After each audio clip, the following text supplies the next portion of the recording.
So I know from first-hand experience how difficult inflammatory bowel disease can be to treat and to suffer from. And I just want to briefly introduce yoga as a kind of part of the healing process in inflammatory bowel disease. So I'm not claiming that it can cure IBD, but it can definitely help and maybe be part of your really your journey towards real health and healing.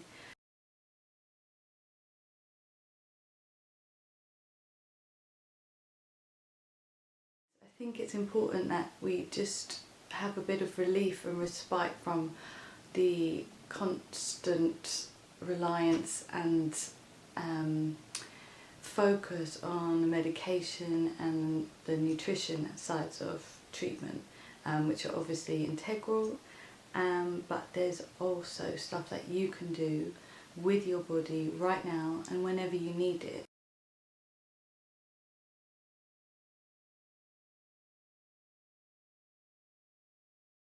Some symptoms of IBD, such as having pain, can mean that you really don't feel like you want to exercise, you don't want to go out to a class, and you just want to stay in bed. It's like, well, there is actually a lot of yoga you can do even in bed, and you can do a lot of yoga at home in your own time and space.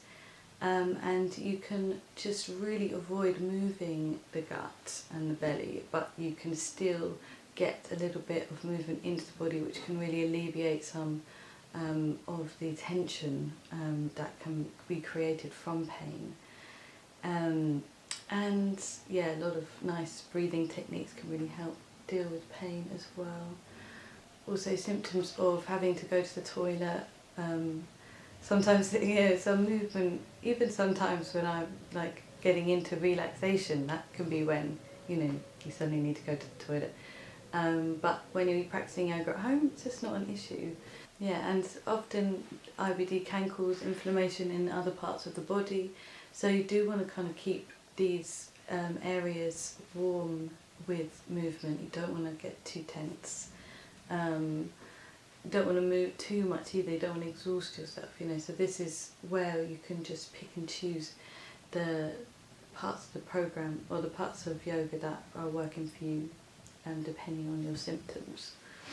So it's never one size fits all, it's all about your gut and your yoga for you.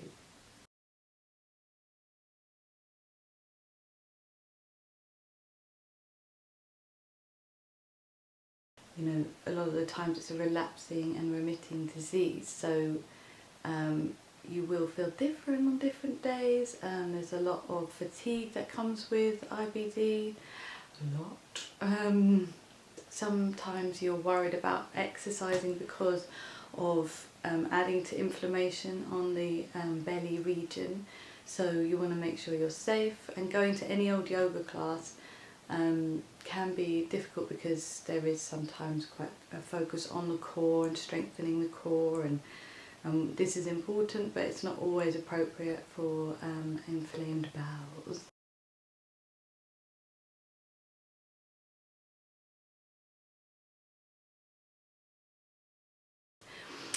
So what yoga can really do is give you a practice that is mainly getting you into a relaxed state, which is really good for dealing with inflammation in general.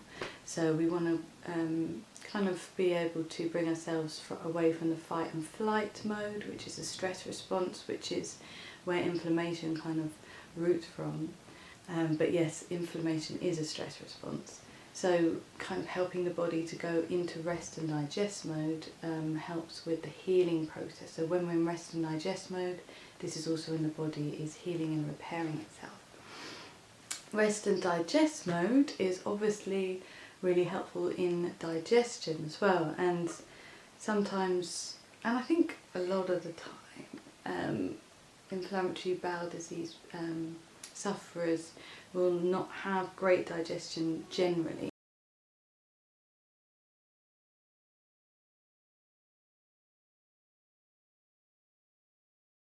sometimes we are afraid to move and inflame the bowel, but we do want to provide some stimulation for the digestion so that we can create the right amount of stomach acid, we can get the liver function, the bile flowing, enzymes pumping, you know, everything we want kind of working. We don't want this to stagnate, and yoga is all about kind of moving energies, moving stagnation, detoxing in a sense.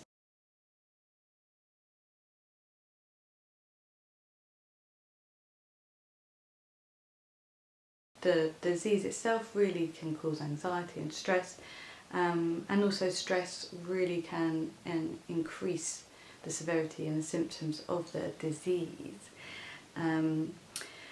So we want to kind of get away from that as much as possible, and we can do that with the yoga practice. There's many techniques. So if you do notice how you feel worse in yourself, how you feel more anxious and stressed when your symptoms are bad, there is something you can do. You can be empowered to kind of embrace and practice. You can choose something that will help you to just alleviate that inflammation, to break the vicious cycle between the anxiety increasing the inflammation increasing the anxiety. You know, this is just really ongoing cycle, really hard to break, but there is a way. So this is not saying that, you know, once you break this cycle with your yoga practice, it's going to heal everything, but can you imagine that when your body starts to feel more relaxed and you're getting the right kind of medication that's right for you, getting the right kind of food, you're doing everything you can to really aid the healing process.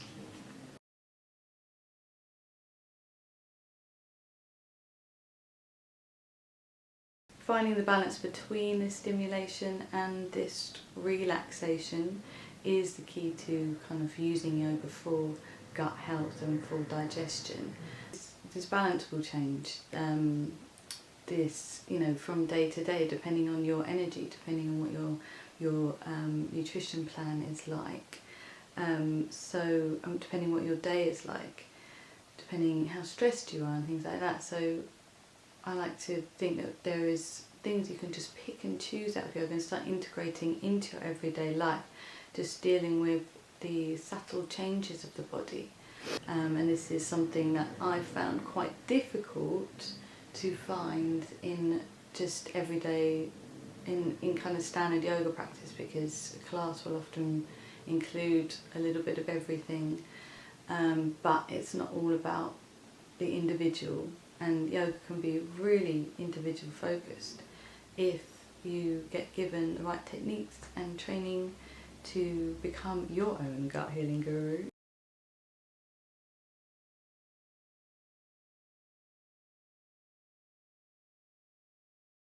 So your yoga practice can really help to enhance and heal the connection between your mind and your body, the gut and the brain specifically. And if this connection is going well, and you're not just worrying about what you should be doing all the time, what you should be eating, what your toilet trips should be like, and, you know, just concentrating on this scary stuff,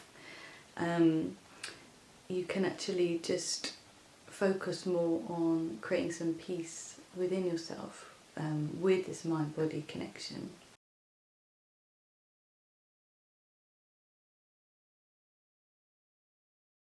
So it can really help you to listen to what your body is needing right now, whether it needs to rest, whether it needs to move, whether you need to eat something different, whether you need to eat at a different time, you know, just little signals that sometimes you ignore because you're following someone else's advice or you're following a protocol or something, but actually just being able to listen to what your body's saying is really important.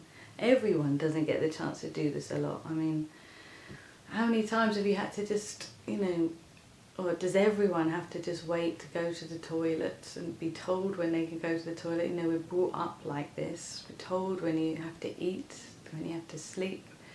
And obviously some routine is really good, but when we can just really tune in and listen to ourselves as an organism, this is where things get really interesting.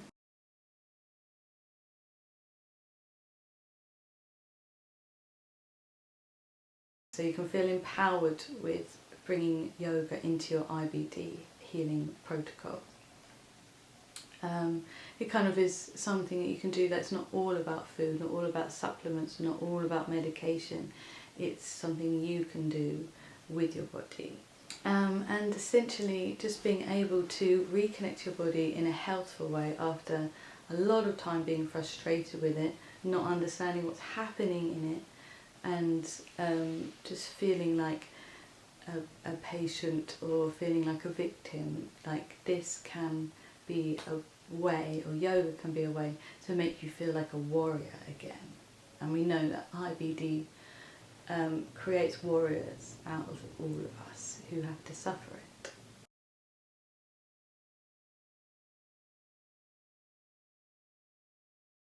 I have created a yoga practice which is specifically for people with problems with the digestion, and it's from my experience of having IBD as well as a lot of other digestive problems, a lot of gastritis, dysbiosis, IBS, you name it. You know, a lot of the psychological effects, I've been there. What I've learnt more than anything is that you need options. You need to be empowered to be the one that makes the decisions, and you need to really listen to your gut. And by listening to your gut, you can start to fall in love with your whole body again, because everything begins in the gut. The disease, but also the access to your own healing powers, inner strength, and all the love you need to get you through.